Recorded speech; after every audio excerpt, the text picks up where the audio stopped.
Makanya presiden nggak bisa mengontrol manajemen BUMN. Kita nggak ada orang sebetulnya. Tapi Peruri gendeng juga, masa minta 500 miliar? Itu BUMN juga, itu sama aja udah dapat Pertamina nggak mau kerja lagi, tidur 10 tahun. Jadi ular sanca, ular piton, saya bilang. Ini lagi mau tawar lagi. Saya pikir nggak masuk akal kalau gitu kelola seperti itu. Jadi persoalannya kalau saya jadi dirut, ribut. Kadrun-kadrun mau demo. Mau bikin gaduh lagi Republik ini gitu loh. Tentu kita lagi ubah juga, sekarang kita kerjakan tentu transparansi. Hampir semua berita lelang ada di website. Soal mereka mainkan di dalam masih terjadi. Harusnya Kementerian BUMN itu dibubarkan sebetulnya. Ketika Ahok bongkar bobroknya perusahaan BUMN.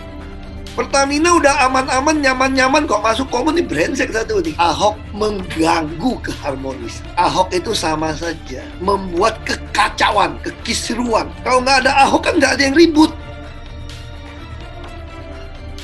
Komisaris Utama PT Pertamina Persero Basuki Cahayapurnama alias Ahok secara blak-blakan membuka tabir di balik layar PT Pertamina. Awalnya, Ahok bercerita tentang posisi dia yang sesungguhnya di perusahaan plat merah tersebut. Seperti diketahui, posisi Ahok di PT Pertamina ialah sebagai pemegang jabatan komisaris utama yang bertugas mengawasi kinerja para direksi. Akan tetapi, secara mengejutkan, Ahok mengatakan jika dirinya bukanlah pengawas, melainkan eksekutor. Saya ini eksekutor, bukan pengawas sebetulnya. Komisaris di BUMN itu sebetulnya itu ibarat neraka lewat, surga belum masuk.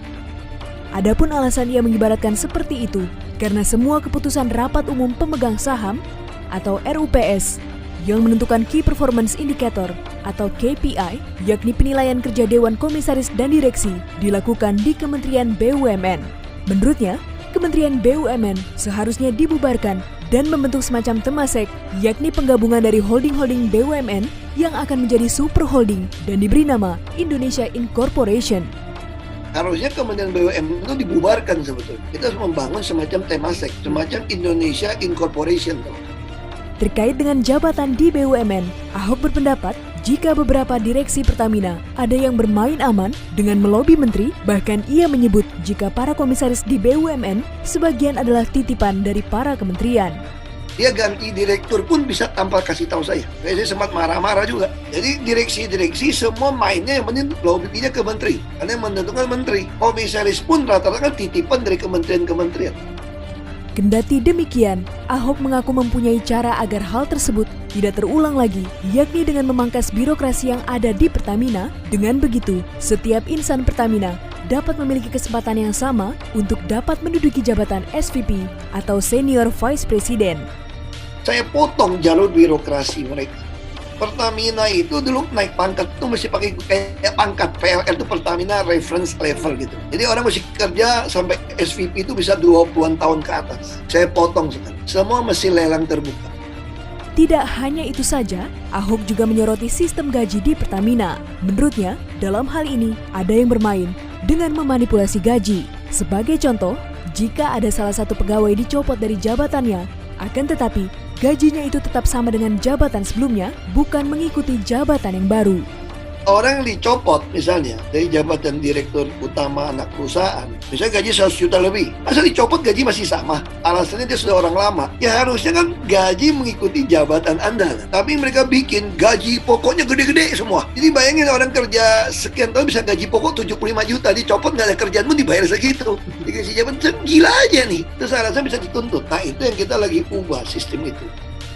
Di samping itu, Ahok pun merasa kecewa terhadap perusahaan BUMN Peruri. Hal itu dikarenakan perusahaan BUMN yang bergerak di bidang percetakan uang ini meminta uang sebesar 500 miliar rupiah pada Pertamina untuk proses paperless yang menurutnya tidak masuk akal.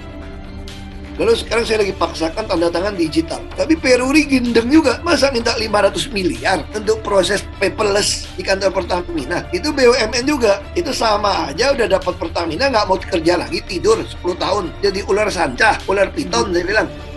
Selain rasa kekecewaan terhadap Peruri, mantan Bupati Bangka Belitung ini juga merasa kesal saat rapat dengan para dewan direksi mengenai kilang minyak, di mana dalam rapat tersebut Ahok sedikit terpancing emosinya. Menurut pengakuannya, hal itu sengaja dilakukan agar emosinya keluar sehingga dapat dilapor kepada Presiden sebagai pengganggu keharmonisan. Nanti saya mau rapat penting soal kilang. Berapa investor yang udah nawarin mau kerja sama, kalian diemin. Terus yang udah ditawarin, kenapa tolak? Terus kenapa kerja seperti ini? Saya lagi mau audit ini. Tempat saya emosi juga kemarin. Nah, mereka mau mancing saya emosi. Kalau saya emosi, laporin Presiden apa? Ahok mengganggu keharmonisan.